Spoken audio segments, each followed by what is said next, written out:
I didn't plan to come home that night. My flight was delayed, then suddenly moved up, and by 11:40 p.m., I was pulling into my own driveway. The house lights were on. That was strange. As I walked toward the door, I saw my brother step out of my bedroom, buttoning his shirt. He froze when he saw me, and said, very calmly, "Ask your wife." I stood there in the driveway longer than made sense, my hand still wrapped around the suitcase handle, my brother's words hanging in the air like a bad smell that wouldn't clear. He didn't run. He didn't explain. He just walked past me, brushed my shoulder, and disappeared down the walkway toward the street. I didn't chase him. I think part of me believed that if I didn't move, whatever I'd just seen might rearrange itself into something harmless. The house hummed behind me, warm and alive, like it always had, and that felt wrong too. Inside, the front door was unlocked. That was unusual. My wife, Ellen, locked everything out of habit, even when she was home alone for an hour. I stepped into the living room and set the suitcase down carefully, as if noise might trigger something I wasn't ready for. The television was off. The kitchen light was on. I could hear water running, normal sounds. The kind that had anchored my life for years now felt staged, like props arranged to convince me nothing was wrong. Ellen was at the sink, washing a single mug. She looked up when she heard me and smiled too quickly. It wasn't guilt right away. It was surprise. Then calculation. I knew that look, because I'd worn it myself in meetings when I was about to tell a half-truth. "You're early," she said, drying her hands slowly. I didn't answer. I just watched her, waiting for something in her face to collapse. It didn't. She met my eyes and tilted her head. "Is everything okay?" I asked her where my brother had gone. The mug slipped in her hand and clinked against the sink, not breaking, but loud enough to feel like an alarm. She didn't look toward the bedroom. She stared straight ahead and said, "What are you talking about?" That was the moment the house shifted for me.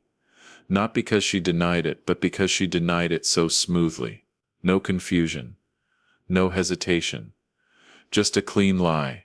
I told her I'd seen him walk out of our bedroom. I repeated his words exactly. "Ask your wife." She laughed then, a short sound that didn't reach her eyes.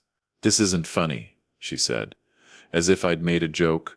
I waited for her to add something, to explain, to accuse me of being tired or paranoid. Instead, she turned back to the sink and rinsed the mug again, even though it was already clean. I felt a pressure in my chest that had nothing to do with anger yet. It was fear, the kind that comes when you realize the person who knows you best is choosing not to know you at all. I walked past her toward the bedroom. She told me not to. Her voice sharpened in a way I hadn't heard before, not even during our worst arguments. That alone told me everything I needed to know, but I kept walking anyway. The bedroom smelled different. Not perfume exactly, just a trace of something unfamiliar layered over our usual detergent and wood polish. The bedspread was pulled tight, too tight, like someone had taken extra care. My pillow was slightly off-center. I opened the closet and saw nothing missing. That almost made it worse. Whatever had happened hadn't disrupted the surface of our life. It had slipped underneath it, on the nightstand. My watch was gone. I always left it there when I traveled. I held up my wrist and stared at the bare skin, trying to remember the last time I'd worn it. Ellen appeared in the doorway then, arms crossed, her face hardening. "You're making a mess," she said. I asked her again, quieter this time, to tell me why my brother had been in our bedroom. She didn't answer. She asked me how my trip was. That deflection landed like an insult. I told her I wasn't leaving the room until she explained. She sighed, long and theatrical, and said my brother had stopped by to check on her because she'd been feeling overwhelmed. That word felt rehearsed. I asked why he'd need to be in our bedroom for that. She snapped that I was being ridiculous. I reminded her that my brother hadn't been part of our lives for years, not since the argument over our father's estate. We spoke about him in the past tense, like a problem that had burned itself out. Ellen said people change. I said, trust doesn't regenerate on its own. That was when she finally looked at me. Really looked and said, you're not ready for the truth. She said it calmly, almost kindly, and that scared me more than shouting would have. I slept on the couch that night, if you could call it sleep. Every sound felt amplified. The refrigerator cycling on, a car passing outside, Ellen moving in the bedroom. At one point I heard her on the phone, her voice low, the words indistinct. I didn't confront her. I didn't check her phone. I lay there staring at the ceiling, replaying my brother's expression when he saw me. Not fear, not shame, but relief. As if something had finally started. Before dawn, Ellen came into the living room and stood over me. She said we needed to talk, but not yet. She said there were things in motion, and if I interfered I could make them worse. I asked, worse for whom? She didn't answer. She went back to the bedroom and closed the door. I stayed on the couch, knowing with absolute certainty that whatever had walked out of my bedroom earlier hadn't left the house at all. It had simply changed shape. I didn't get up when the sun came in through the blinds. I lay there on the couch, eyes open, listening to the house settle into its morning rhythm without me. Ellen moved around upstairs, drawers opened and closed. The shower ran. She hummed, softly, like she always did when she was trying to calm herself. That detail lodged itself in me because she never hummed when things were actually calm. It was something she did when she was preparing for impact. When she finally came down, dressed for work, she didn't look at me right away. She poured coffee into a travel mug, checked her phone, and adjusted her coat. It felt deliberate, like she was showing me that my presence no longer disrupted her routine. I asked her if she was going to tell me what she meant about things being in motion. She paused with her hand on the door handle and said, "Not here." Then she added, "And not yet." The door closed behind her before I could respond. I sat up slowly, the couch springs groaning under my weight. My back ached, but I welcomed the sensation. Physical discomfort felt safer than the pressure building in my head. I walked back into the bedroom once she was gone, searching for something concrete, something I could point to and say, "This is real." The bed was untouched since I'd last seen it. The air still carried that faint, unfamiliar scent. I opened the drawer of the nightstand and found my watch placed neatly inside, face down, as if someone had reconsidered taking it. That detail mattered.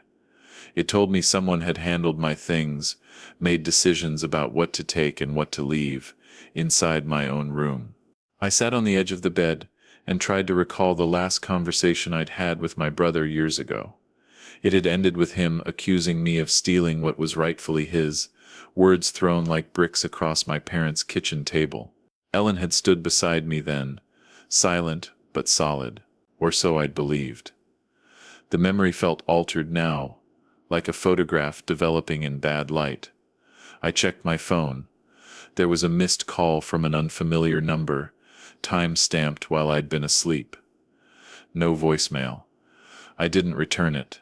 Instead, I scrolled through messages from Ellen over the past few weeks, looking for cracks I might have missed. They were normal, too normal.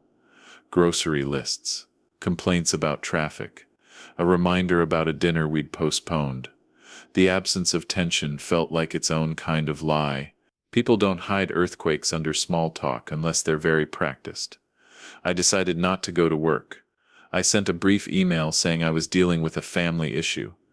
That was true enough to sting. Then I drove to my brother's last known address, a small rental on the edge of town. I hadn't been there in years. The drive felt longer than it should have, every red light giving me time to imagine conversations that would end badly. When I pulled up, the place looked empty. Curtains drawn, no car in the driveway. A "for rent" sign leaned crookedly in the yard. As I turned to leave, my phone rang. Same unfamiliar number, I answered. This time, the voice on the other end was male, older, measured. He asked if I was speaking privately. I said I was alone. He introduced himself as someone who represented interests connected to your household. That phrasing made my stomach drop. I asked him to be clearer. He said clarity would come with paperwork, and paperwork would come when all parties were present. Then he suggested we meet later that evening at a neutral location. I asked if Ellen knew about this call. There was a pause, just long enough to feel intentional. She's aware of the situation, he said. Not of the call, of the situation. I agreed to meet because refusing felt like surrender. He gave me an address I recognized immediately, a conference room above a law office downtown. When the call ended, I realized my hands were shaking. I sat in the car until they stopped. Back at the house, I noticed something else out of place. A folder on the dining table that hadn't been there before, tucked under a stack of mail. It was thick. The kind used for documents meant to last. I didn't open it right away. I stared at it, wondering if Ellen had left it for me on purpose, or if she'd simply forgotten to hide it. Either option carried weight. When I finally opened it, the first page wasn't legal language. It was a timeline. Dates, amounts, signatures. My name appeared more than once. I recognized my signature, but I didn't remember signing anything like this. The dates corresponded with periods when I'd been traveling for work, trips Ellen had insisted I take, opportunities she'd framed as necessary for our future. My brother's name appeared too, listed as a beneficiary under conditions I didn't understand yet. I flipped through faster, my pulse loud in my ears. There were notes in the margins, initials I didn't recognize, references to conversations I'd never had. When Ellen came home later, she saw the folder open on the table and stopped short. For a moment the mask slipped. Fear flashed across her face, sharp and unguarded. Then it was gone. She asked me not to jump to conclusions.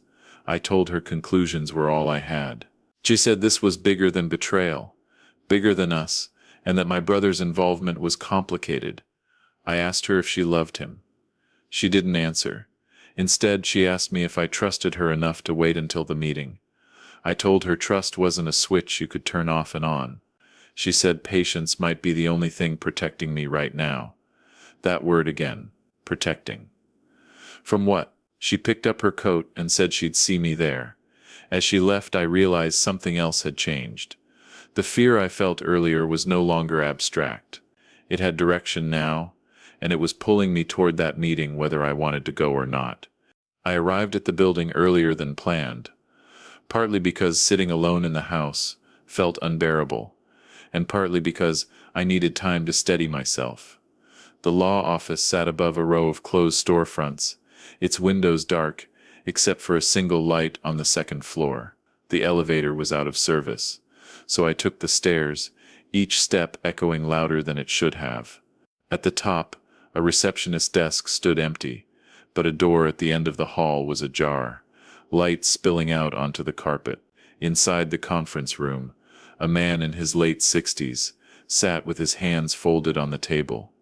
He stood when he saw me, polite but reserved, and introduced himself again, this time with a full name and a firm handshake. He gestured for me to sit. On the table were several folders, identical to the one I'd found at home, stacked neatly like they'd been rehearsed. My brother wasn't there. Ellen wasn't either. The absence felt intentional. The man began without asking if I was ready. He said his role was to ensure that agreements already made were carried out with minimal conflict. I told him I didn't remember agreeing to anything. He nodded as if he'd expected that response, and slid one of the folders toward me. Inside were documents authorizing financial transfers, property adjustments, and contingencies triggered by something labeled non-cooperation. That phrase caught in my throat. I asked him to explain what that meant. He said it meant resistance. I told him my signature had been forged. He didn't deny that possibility outright. He said signatures were only one element of consent, and consent could be inferred through patterns of behavior, travel schedules, verbal acknowledgments, delegated authority. He spoke calmly, like a man explaining weather patterns, not the dismantling of someone's life. I asked where my brother fit into this. The man said, my brother had been proactive. He'd raised concerns, offered solutions, positioned himself as someone willing to shoulder responsibility. I laughed then. A short, humorless sound that surprised even me. Proactive was one word for it. The man didn't react. He said Ellen would be joining us shortly, and that it would be better to hear the rest from her. As if summoned by the sentence, the door opened and she walked in. She avoided my eyes at first, setting her bag down carefully, then sat across from me. For a moment, none of us spoke. The silence pressed in, heavy and deliberate. I asked Ellen how long this had been going on. She took a breath and said it hadn't started the way I thought. She said it began with concern, with fear about the future, about my health, my workload, the way I shut down when things got stressful. I told her she was describing marriage, not a conspiracy. She said the line between the two could blur when money and property were involved. That was the first time she admitted those things were central. The man interjected, reminding us of time. He said the purpose of the meeting wasn't to rehash motivations, but to outline next steps. He explained that a trust had been established, with Ellen and my brother as co-administrators. My assets were being repositioned under that structure. I asked on what authority. Ellen said softly, on the authority you gave me. I asked when. She said, during a period when I'd asked her to handle everything because I was overwhelmed. I remembered saying something like that once, exhausted and half asleep, never imagining it would be weaponized.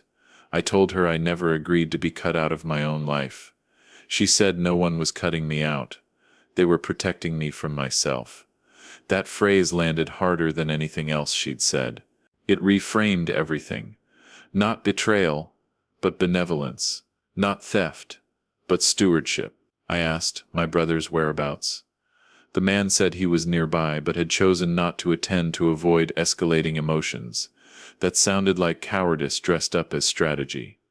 I stood up, pushing my chair back. My legs felt unsteady, but my voice didn't shake when I said I wouldn't consent to any of this. The man looked at Ellen. She looked at the folder. He said resistance would activate clauses designed to ensure continuity. I asked what that meant. He said it meant formal assessments, potential restrictions, a public record that would be difficult to reverse. Ellen finally looked at me then, her eyes wet but resolute. She said she didn't want it to go that way. I asked her if she'd planned this with my brother. She hesitated, and in that hesitation I found my answer. She said my brother had approached her first years ago, planting doubts, offering help. She said she hadn't trusted him at first, but circumstances had worn her down. She said she'd convinced herself it was for the best. I asked if she loved him. She said that wasn't fair.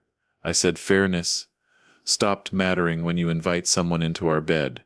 The man cleared his throat and said we were drifting. He slid a pen toward me and suggested we pause, take a breath, and consider cooperation.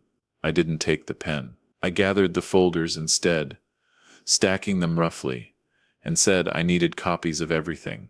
He said that could be arranged. Ellen reached for my hand. I pulled away. I told her the damage was done, whether she admitted it or not. As I left the room, I felt something shift again. But this time it wasn't fear. It was resolve. Sharp and unfamiliar. Whatever narrative they'd built around my fragility had a flaw. They'd assumed I wouldn't fight back. In the hallway, my phone buzzed with a message from a number I recognized instantly. My brother, it read, "We can still do this the easy way." I didn't reply. I walked down the stairs knowing the easy way had never been meant for me. I drove home in silence, the city lights blurring past as if they belonged to someone else's life. My phone stayed face down on the passenger seat, buzzing twice more before I turned it off completely. At home, I didn't go inside right away. I sat in the car and replayed Ellen's voice, the lawyer's calm threats, My brother's message. They weren't panicking. That was the clearest signal.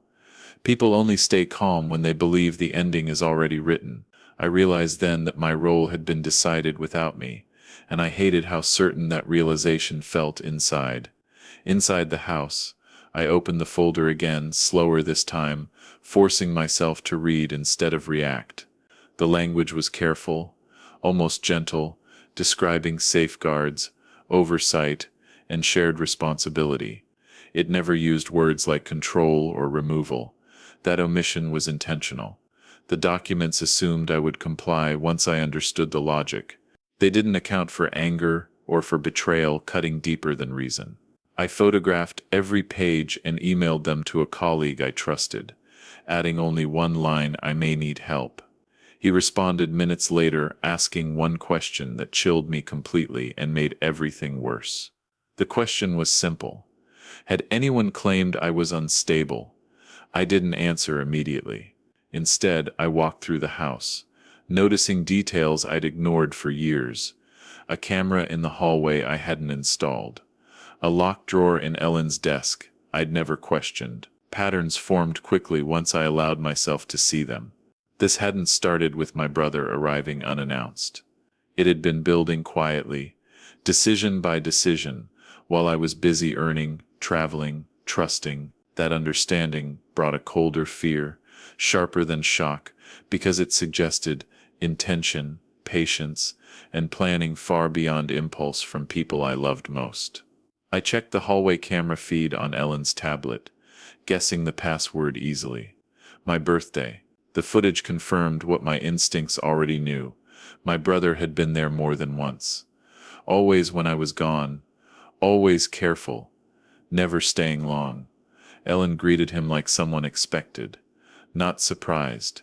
They spoke close, serious, efficient. No affection. That almost hurt more. This wasn't a reckless affair. It was coordination. I copied the files and deleted the viewing history, aware now that every move had consequences, especially when the other side believed they were still hidden and entirely in control of me. My colleague called, voice lowered, and told me to prepare. He said trust like this were often paired with narratives, stories built to justify intervention. If those stories stuck, reversing them became nearly impossible. I asked how fast things could move. He said faster than people expect, especially when family cooperation is presented as concern. He advised me not to confront anyone yet, not even my brother. Information first, leverage later. The word leverage felt ugly, but necessary. I agreed, feeling myself change in real time from passive husband into someone dangerous to underestimate and unwilling to disappear quietly forever. That night, Ellen tried again to talk. She said she was scared that everything had gone too far. I listened without interrupting, which seemed to unsettle her. She asked if I'd spoken to anyone. I said no, and let that be half true. She said my brother was worried I'd react badly. I asked what badly meant. She said public scenes, accusations, instability. Hearing that word again confirmed my fears. I told her I needed space. She nodded, relieved, mistaking restraint for surrender, and believing her careful construction was still holding firm, while I quietly prepared for war inside myself. I slept little, but my mind stayed sharp. I wrote timelines of my own, marking absences, conversations, subtle shifts, patterns aligned. My brother's financial troubles, Ellen's sudden interest in estate planning, my increased travel, encouraged by her. It formed a picture I didn't like, but couldn't ignore. By morning, I knew this wasn't about love or even money alone. It was about control, about rewriting my role while I was still alive.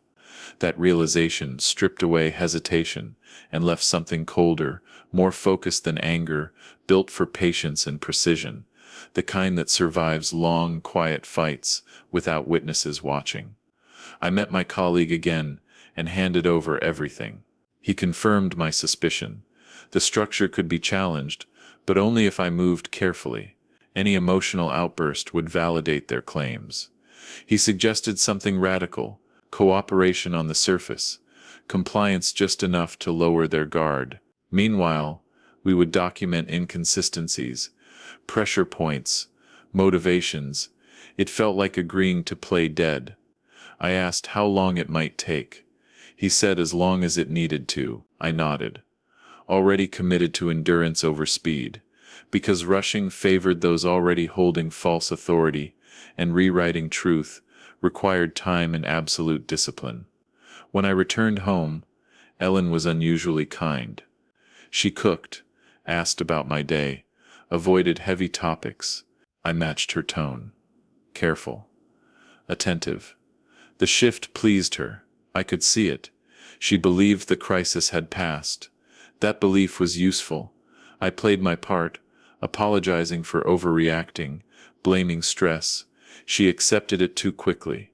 That told me everything. People forgive fast when forgiveness protects their plans. That night, lying beside her, I understood the danger wasn't exposure. It was patience, the long kind that drains resolve and rewards liars if you let your guard slip once or trust returns. Before sleep took me, my phone buzzed again, a message from my brother. Confident, almost friendly. He wrote that Ellen had told him I was coming around. He said this would all be smoother if I stayed reasonable. I stared at the screen, then turned the phone face down.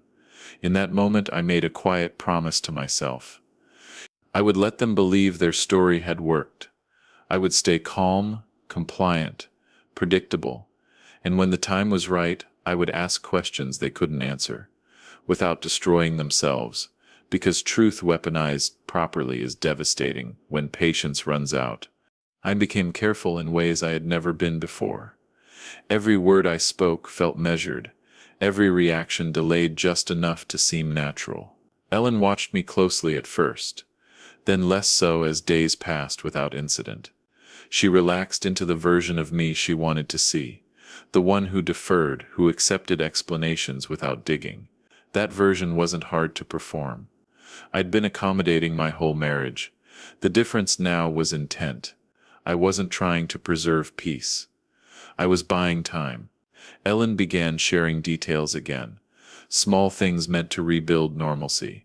She talked about work, about errands, about dinner plans. I listened, nodded, asked the right questions. When she mentioned my brother, it was casually, as if he were a distant relative re-entering our orbit without consequence. She said he might stop by again soon to check in. I said that was fine. Her relief was immediate. That relief told me how fragile their confidence actually was, how dependent it was on my continued passivity. Behind the scenes, my colleague worked quietly. He confirmed what we suspected: the trust documents had weaknesses, assumptions that could be challenged if we exposed motive and coordination. We needed proof of intent, not just opportunity. I already had some, but not enough. The camera footage helped, but it could be explained away as concern or support. What we needed was something undeniable, something that revealed the story they'd built was false, not just exaggerated. That kind of truth doesn't announce itself. It has to be trapped. My brother chose his moment poorly. He came by unexpectedly while Ellen was out, confident enough now to face me alone. He walked in like he belonged there, like nothing had changed between us. He talked about our father, about responsibility, about how hard it was to watch me struggle. I let him talk. People reveal more when they think they're educating you. He said Ellen was strong, that she'd stepped up when I couldn't. He said I should be grateful. Gratitude was the word that finally sharpened my focus. I asked him when he decided I was incapable. He smiled, patronizing, and said it wasn't about a moment, it was about patterns. He said I traveled too much, shut down emotionally, left decisions to others. He said Ellen needed support. I asked him if support required being in my bedroom. The smile slipped for half a second. He recovered quickly, saying I was fixating on symbolism instead of reality. That answer told me he believed his own narrative. Belief makes liars sloppy. I asked him if he'd benefit financially. He said benefit was the wrong word. He said alignment. He said family assets should stay within the family. I asked him if Ellen was family now, or a partner. He said she was both. He said they were protecting something larger than my ego. When Ellen returned, he stopped talking immediately, as if a switch had been flipped. The contrast was revealing. He left shortly after, confident again, leaving behind a silence that felt charged like the air before a storm you know is coming. That night, Ellen asked what we'd talked about. I told her the truth, selectively. I said he was worried about me. She nodded, as if that confirmed something she already believed. I asked her if she'd ever considered that. Maybe I wasn't the problem, she said softly, that this wasn't the time for defensiveness. That word again, chosen carefully. I realized then that language itself had become a weapon, terms selected to frame any resistance as proof of instability. I stopped arguing. Argument only feeds the frame. My colleague suggested a shift. Instead of waiting for mistakes, we would create a situation that forced honesty, not confrontation, but choice. Ellen and my brother believed they were managing me. That belief could be used. We planned a move that would appear to give them exactly what they wanted, my consent, but consent with conditions they wouldn't expect and couldn't refuse without exposing themselves. It was risky. Any misstep could validate their narrative, but doing nothing guaranteed my disappearance behind paperwork and concern.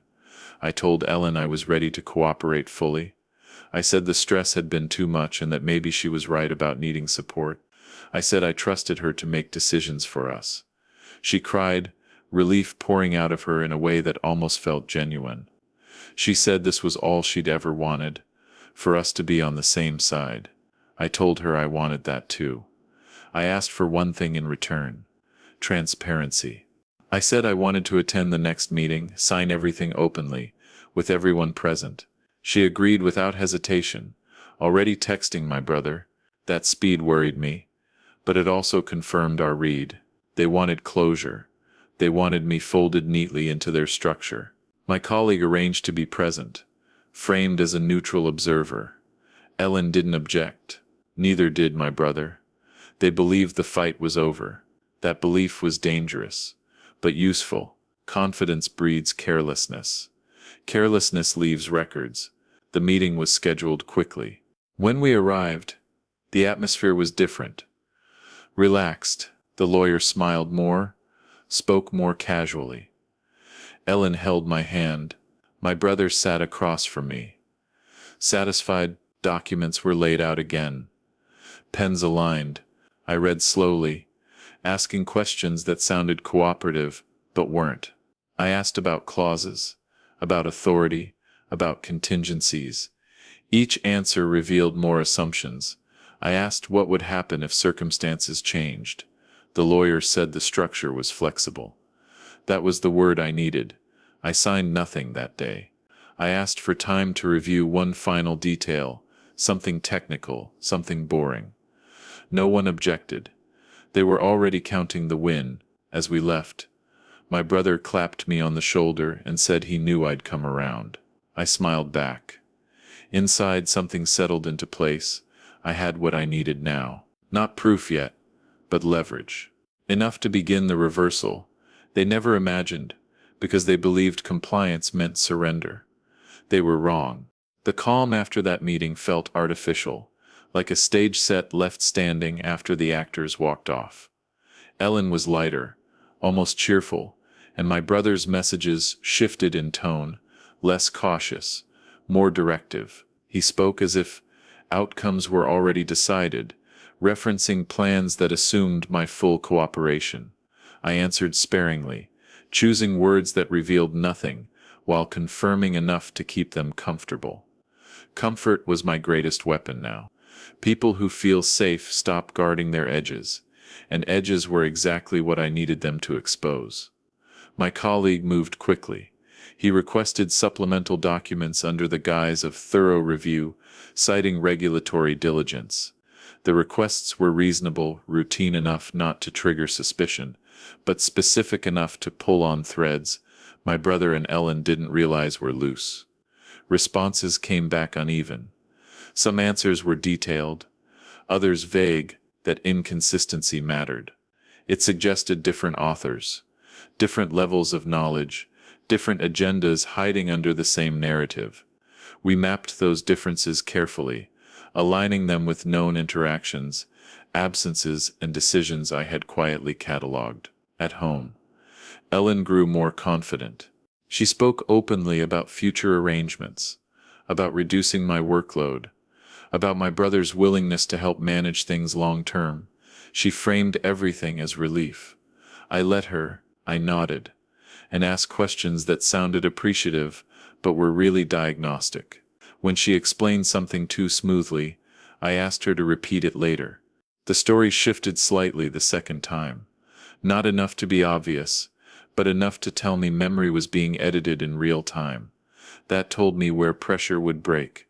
One evening my brother arrived again, unannounced, carrying a bottle of wine like a peace offering. He poured generously, talking about reconciliation, about how families heal. He said he regretted how things had gone between us years ago. I listened, letting the alcohol loosen his guard instead of mine. He spoke about responsibility, about sacrifice, about how hard it had been watching me drift. That word carried judgment disguised as concern. I asked him when he'd decided I was drifting. He waved his hand dismissively, and said it wasn't about dates. That answer was a mistake. I pressed gently, asking for examples. He gave some: missed calls, long trips, decisions deferred. I countered with specifics of my own. Calmly, without accusation, I mentioned the timing of certain conversations, the overlap with his financial troubles, the sudden urgency of planning. He stiffened. Just slightly. Ellen watched us closely, sensing a shift but unsure which way it would go. I let the moment pass. Pressure applied too early, cracks, the wrong surface. I needed them to feel secure again before the real turn. Later, alone, Ellen asked if I was angry. I told her no, just tired. That answer pleased her. It fit her frame. She said we were close to resolving everything, that soon I wouldn't have to worry anymore. I asked her what worry meant to her. She said safety, stability, peace. I asked, whose peace? She didn't answer right away. When she did, she said everyone's. That hesitation mattered. It revealed priority. When people say everyone, they usually mean themselves first, then the person they're persuading. The supplemental documents arrived the next morning. My colleague called immediately. His voice was tight with restrained excitement. He said we had enough now to ask dangerous questions, not accusations. Questions, the kind that sound innocent but force contradictions into the open. We planned carefully. The next meeting would be framed as final confirmation, a formality before execution. Everyone would attend. No observers, just family and counsel. That intimacy was critical. People lie best when they think they're among allies, and worst when those allies are watching closely. I told Ellen I wanted to clear the air before moving forward.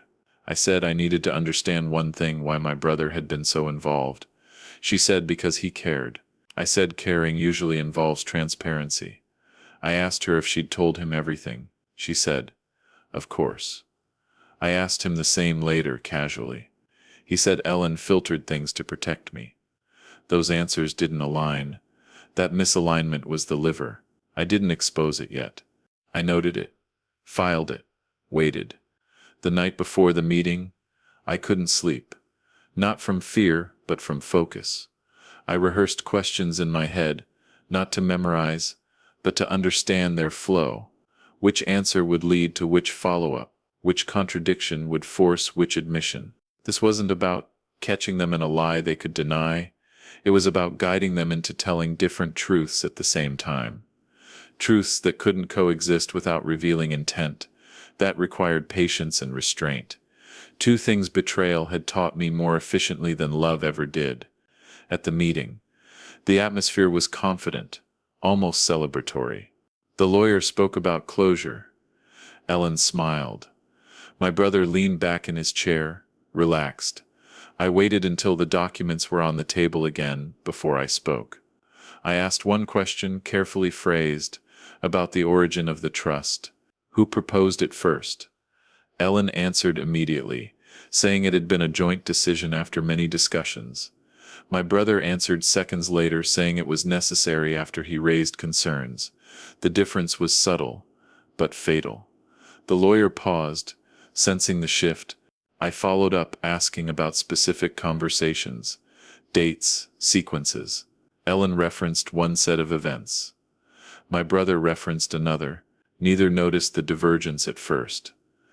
I let it widen. I asked about motivations, about urgency, about authority. Each answer deepened the gap. The lawyer began taking notes, his confidence slipping as inconsistencies piled up. Ellen's hand tightened around her pen. My brother stopped smiling. That was the moment I'd been waiting for. The instant when certainty fractured. I didn't accuse them. I didn't raise my voice. I simply asked how both versions could be true at the same time. Silence filled the room, heavy and unavoidable. The lawyer cleared his throat and asked for clarification. Ellen looked at my brother. My brother looked at the table. In that silence, the narrative they'd built began to collapse under its own weight. I felt something unexpected then. Not satisfaction, not revenge, control. The kind that comes when you stop reacting and start directing. Whatever came next, I knew one thing for certain. They were no longer writing the ending without me. The silence didn't break cleanly. It stretched, then fractured in small ways. The lawyer adjusted his glasses. Ellen swallowed hard. My brother shifted in his chair. The confidence he'd worn like armor now visibly dented. I stayed still, letting the weight of the unanswered question do the work for me. Silence is unbearable for people who believe they've controlled the narrative. Eventually someone always rushes to fill it. Ellen spoke first. She said we were getting tangled in details that didn't matter. She said the intent was the same.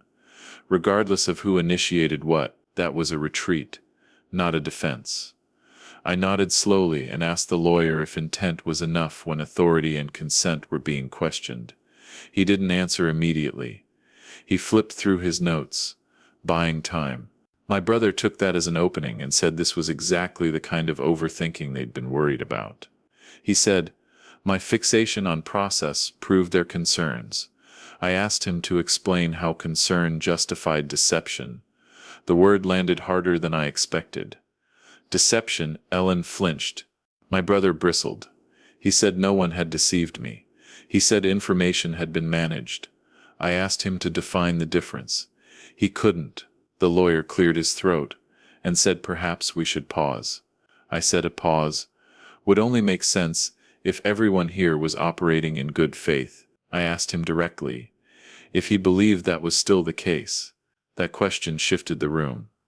Lawyers are trained to avoid certainty when certainty carries liability. He said his role was to represent interests, not judge motives. I asked, whose interests? He answered carefully, naming the trust. I asked, who benefited most from the trust as currently structured? He hesitated. That hesitation was everything. Ellen looked at him sharply, a flash of irritation breaking through her composed exterior. My brother stared straight ahead, jaw tight, saying nothing. I opened my folder and slid copies of the camera stills across the table. Not everything. Just enough. Images of my brother entering the house, timestamps aligned with my travel records. Ellen inhaled sharply. The lawyer leaned forward, studying the pages. I said nothing. I let the images speak. My brother finally looked at me. Anger and disbelief flickering across his face. He said this was a violation of privacy. I asked him whose privacy had been violated when he entered my bedroom without my knowledge. Ellen spoke quickly, saying the footage lacked context. I agreed, I said. Context was exactly what we were here to establish. I asked her why she hadn't mentioned these visits earlier. She said she hadn't thought it necessary. I asked her if she'd thought it necessary to exclude me from decisions affecting my autonomy. She didn't answer. The lawyer asked if there was more evidence. I said there was, but I wasn't presenting accusations. I was asking for explanations that aligned. So far they didn't. My brother snapped then. He said this was going too far, that I was turning a family effort into a trial.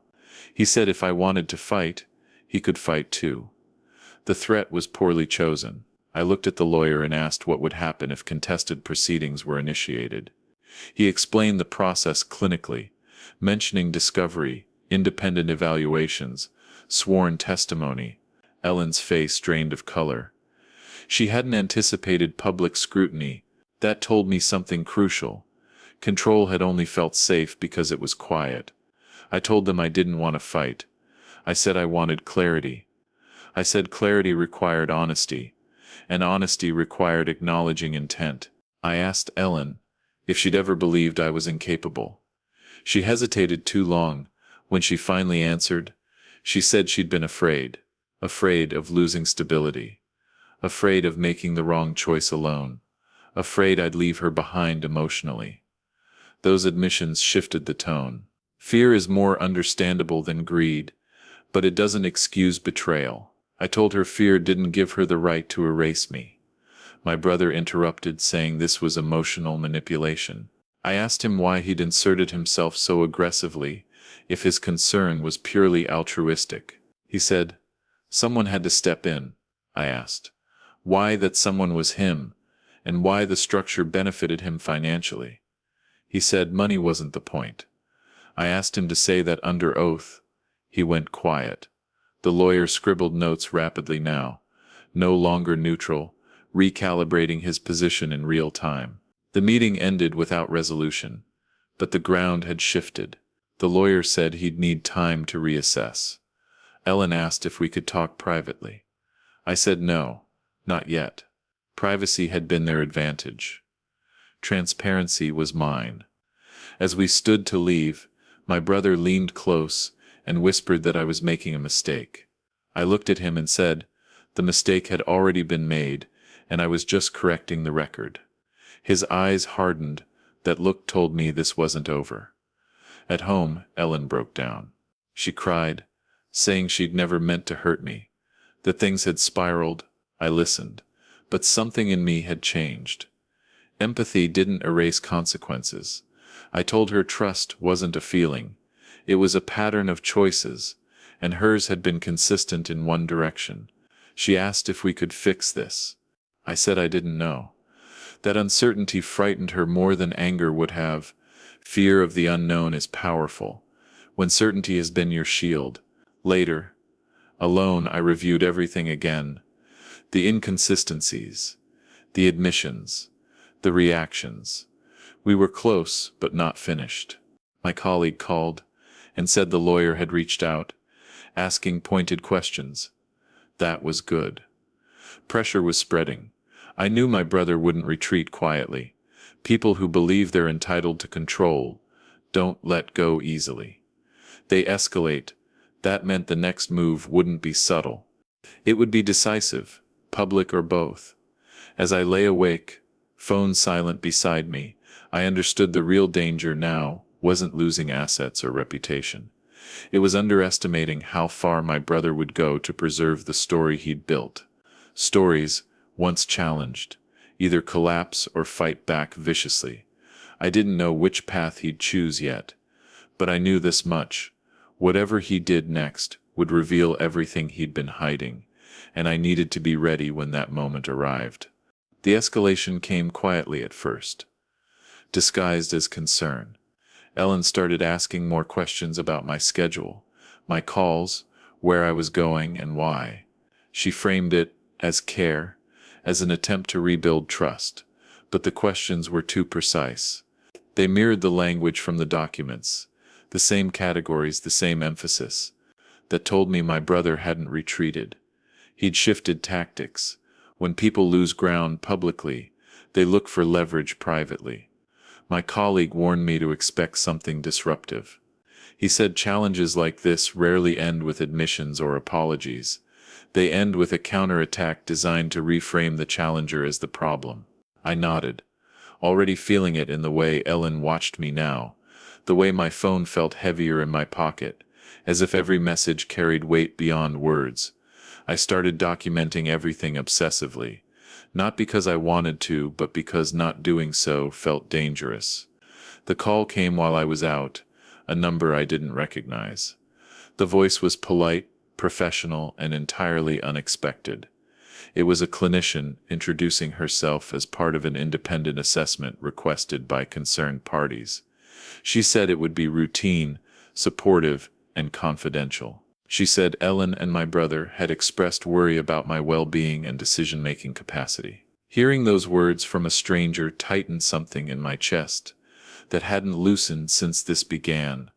I didn't agree to anything on the call. I said I'd consult counsel. She accepted that easily. Too easily. That told me the request wasn't urgent. It was preparatory. A piece placed on the board to be activated when useful. I ended the call and sat in my car, gripping the steering wheel, forcing myself to breathe slowly. This was the line they'd been inching toward all along. Not control through paperwork alone, but control through doubt. Doubt introduced from the outside sticks better.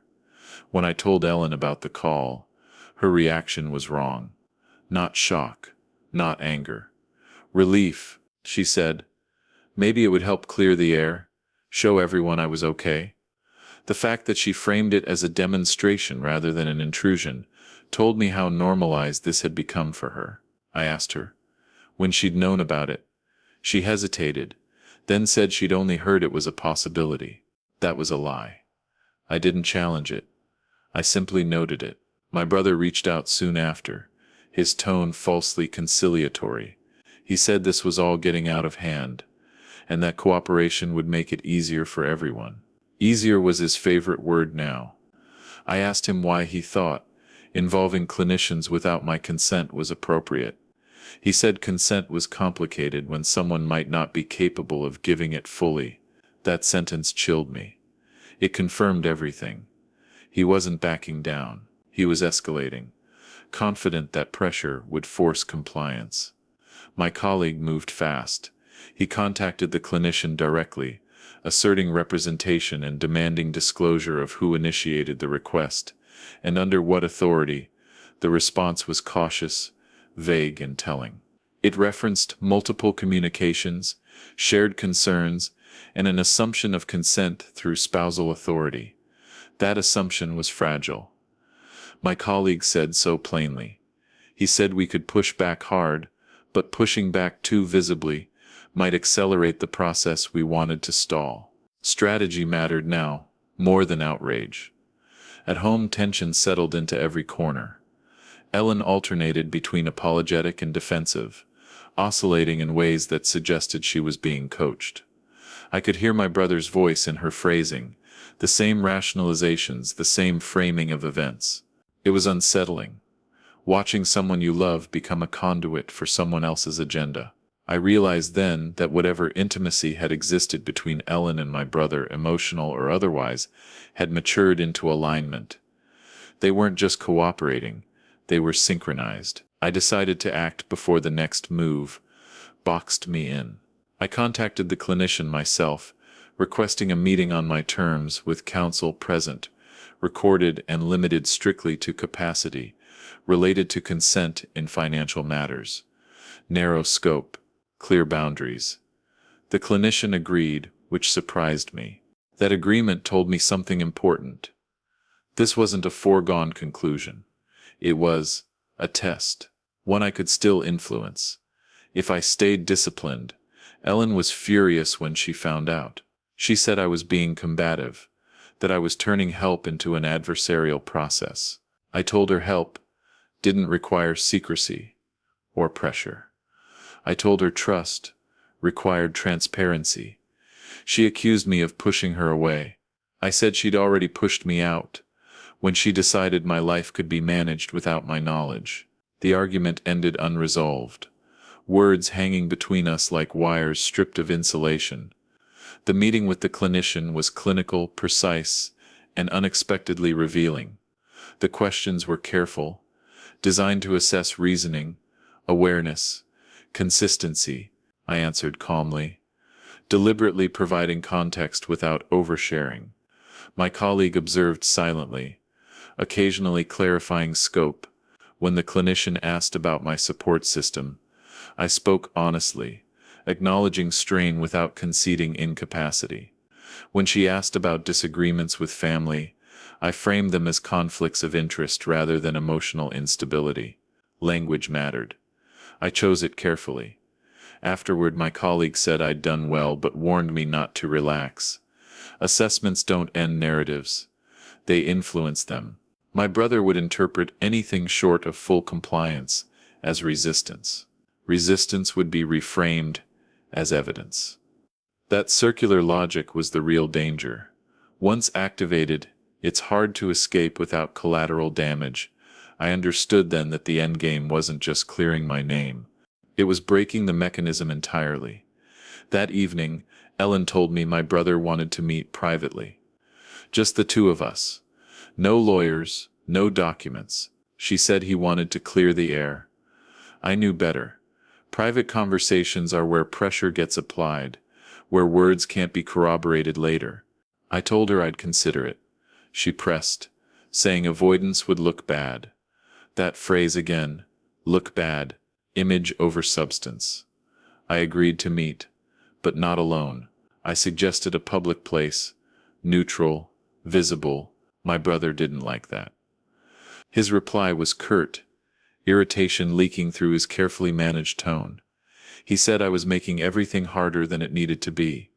I said clarity was hard work, and shortcuts had gotten us here. He didn't respond. The silence that followed felt loaded like a held breath before impact. I knew then that whatever move came next wouldn't be framed as help.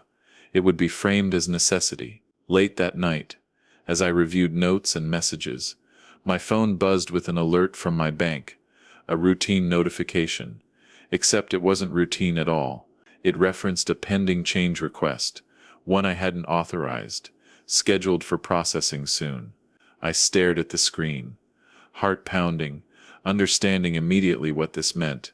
While I'd been defending my capacity, someone had been testing my access. The fight wasn't slowing. It was shifting arenas, and the next move would force me to respond in a way that could change everything. The bank alert refused to fade from my mind. I called the number immediately, keeping my voice steady while my pulse raced. The representative confirmed a pending authorization request tied to the trust, flagged but not yet executed. I asked, who initiated it? She couldn't say without further verification, but she confirmed the timing aligned with recent document submissions. I ended the call and felt something settle inside me. This wasn't precaution anymore. It was action. My brother had decided to force momentum before his window closed. I contacted my colleague and forwarded the alert. His response was immediate and sharp. He said this was the mistake we'd been waiting for. Financial interference without full consent changed the landscape. It shifted the narrative from concern to overreach. He instructed me to do nothing else, to let him initiate a formal response that would freeze activity and trigger review. For the first time since this began, I felt relief that didn't feel temporary. Pressure was finally pointing outward. Ellen came home tense, eyes already defensive. She asked if I'd seen the bank message. I said yes. I asked her if she had. She hesitated, then admitted my brother had mentioned something about streamlining access in case of emergencies. The word emergency hung there, unsupported. I told her emergencies don't get scheduled. They erupt. She said she was trying to protect us. I said protection doesn't happen in secret. She looked at me then, really looked, and something in her expression changed. Not guilt. Recognition. My brother called soon after, his voice tight with irritation. He said this escalation was unnecessary. He said I was sabotaging solutions. I told him he'd crossed a line. He laughed, a short, dismissive sound, and said lines were flexible when people couldn't manage their own affairs. That sentence was the end of it for me. I told him to stop. I told him further contact would go through counsel. He said I was overreacting. I hung up. The response from my colleague landed like a hammer. He filed objections, requested injunctions, and formally notified all parties of contested authority. The lawyer responded within hours, tone altered, careful and distant. He acknowledged concerns, requested time, suggested mediation. Mediation only appears when leverage shifts. Ellen read the email silently, her shoulders slumping. She asked if this meant everything was ruined. I told her it meant everything was finally honest. Days passed in uneasy quiet. The clinician's report arrived, measured and neutral, confirming no impairment affecting consent. That alone dismantled a core pillar of their case. My brother grew quiet. No messages. No visits. Ellen moved through the house like someone learning new gravity, unsure where to place her weight.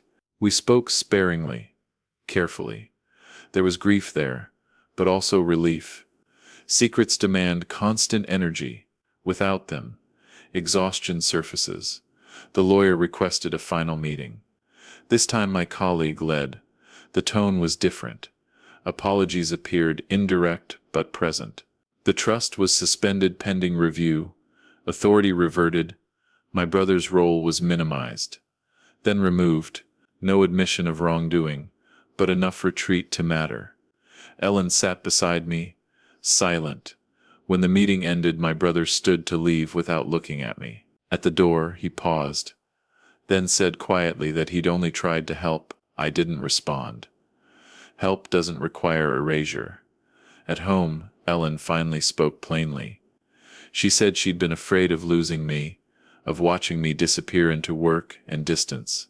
She said my brother had given her language for that fear, a framework that promised control instead of uncertainty. She said she hadn't realized when concern became conspiracy. I listened. Understanding didn't equal forgiveness, but it created space for something else. We agreed to separate temporarily, not as punishment but as reckoning.